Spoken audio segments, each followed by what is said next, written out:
औज़ुबिल्लाहिमिनश्शैतानिर्रजीम बिस्मिल्लाहिर्रहमानिर्रहीम। Assalamu alaikum dear students, I am your mechanics teacher and today we are going to discuss the topic that is equilibrium. It is very important topic in our physics. First of all we will discuss the statement of equilibrium. If the body is under the action of number of forces, is at rest or moving with uniform velocity, it is said to be in equilibrium. जब भी हम देखते हैं कि हमारे पास कोई body है, आपको पता है कि रिजिड बॉडी होती है वो डिफरेंट मासेस से मिलके बनी होती है, तो हमारे पास उस पर जो नंबर ऑफ़ फोर्सेस एक्ट कर रही होती हैं, अगर वो हमारे पास उसको एट रेस्ट रखने में मदद देती है या फिर उसको मूव तो करवा रही हैं लेकिन विद यूनिफॉर्म वेलोसिटी, तब वो बॉडी हमारे पास कहलाएगी कि वो इक्विलिब्रियम में अकर हो रही है। फर्दर हमारे पास टाइप्स ऑफ इक्विलिब्रियम है। तो टाइप्स ऑफ इक्विलिब्रियम में सबसे पहले क्या होता है कि हमारे पास ओवरऑल 2 टाइप्स ऑफ इक्विलिब्रियम होते हैं। फर्स्ट ऑफ ऑल हमारे पास है static equilibrium.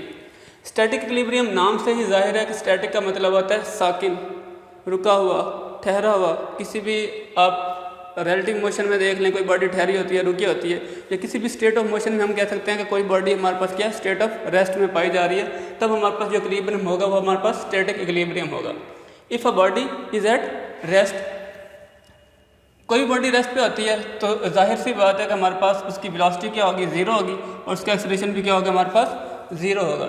Then the body is said to be in static equilibrium. कोई भी बॉडी जब रेस्ट पे पड़ी होती है having zero velocity and acceleration, तब हमारे पास वो इक्विलिब्रियम क्या कहलाएगा, स्टैटिक इक्विलिब्रियम कहलाएगा।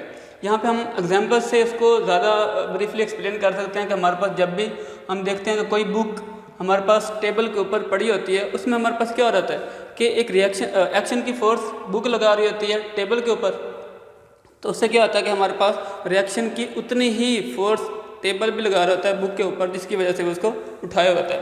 नेक्स्ट हमारे पास है tug of war. Tug of war कहते हैं जो रस्सा कुशाई होती है, उसमें क्या होता है कि 2 टीम्स होती हैं, उसमें हमारे पास क्या होता है कि टोटल नंबर ऑफ़ प्लेयर जो होते हैं दोनों साइड पे वो इक्वल होते हैं। तो हमारे पास ऐसी कोई भी कंडीशन हो जाती है जिसमें हमारे पास क्या होता है कि एक साइड के जो टीम के मेंबर्स होते हैं वो उतनी ही फोर्स लगा रहे होते हैं जितने दूसरी टीम के मेंबर की फोर्स होती है।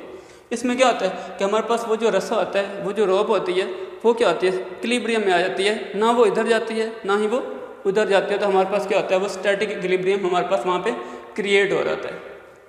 और भी डिफरेंट एग्जाम्पल्स हैं। तो इसके बाद हम चलते हैं डायनामिक इक्विलिब्रियम की तरफ।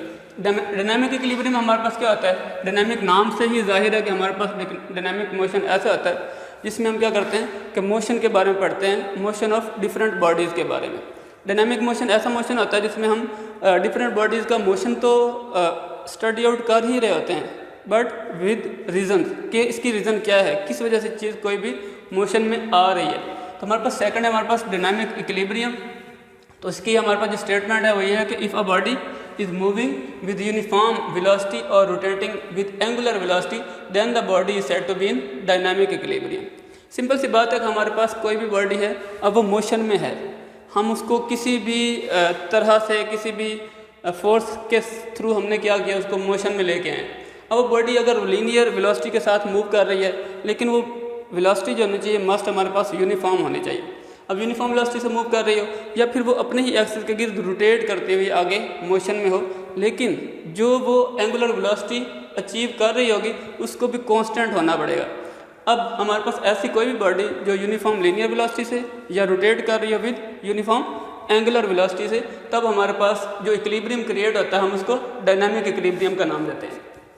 उसके बाद हमारे पास इसकी सिंपल एग्जाम्पल है कि अब पैराट्रूपर सिंपल हमारे पास कभी भी आप लोगों ने देखा हो डिफरेंट चैनल वगैरह पे या कुछ भी आप मूवीज़ वगैरह देखते हो, तो उसमें हमारे पास एक पैराट्रूपर जब भी किसी एरोप्लेन से जंप आउट करता है तो वो अपना पैराशूट ओपन कर लेता है।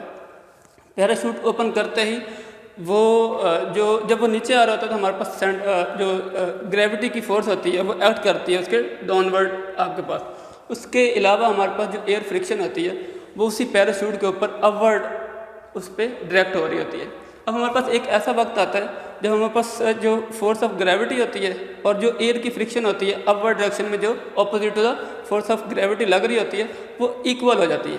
इक्वल फोर्सेस होने की वजह से हमारे पास जो पैराशूट वाला हमारे पास जो पैराट्रूपर होता है वो क्या होता है, इक्विलिब्रियम में आ जाता है। तो उसको हम क्या नाम देते होते हैं, dynamic equilibrium. Now further we will discuss about the some types of dynamic equilibrium.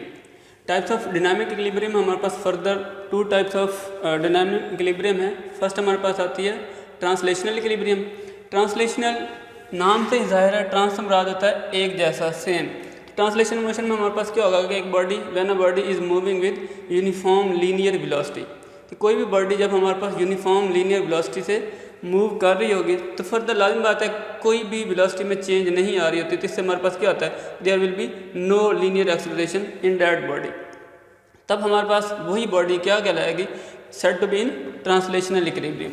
जब भी कोई बॉडी हमारे पास विद यूनिफॉर्म वेलोसिटी मूव कर रही होती है तो हमारे पास कोई भी एक्सेलरेशन प्रोड्यूस नहीं होता, because acceleration is basically rate of change of velocity.